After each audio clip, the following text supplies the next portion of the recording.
How to turn on or off active status on Facebook. Hello everybody, welcome back to our channel. Today in this video we will guide you through on how we can turn on or off active status on Facebook. So let's just go ahead and look out on how we can do that. So in order to turn on or off active status on Facebook, first of all, you may just directly go ahead and open up your browser and leave the browser and simply log into Facebook. After that, head over to the Facebook Messenger section.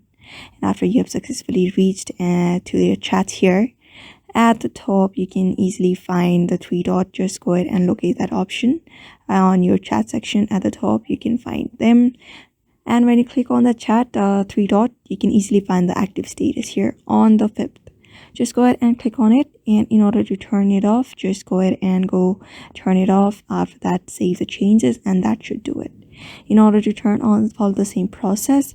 So that is how you basically make changes on your active status. So therefore, I hope this video was helpful to you, and thank you for watching this video.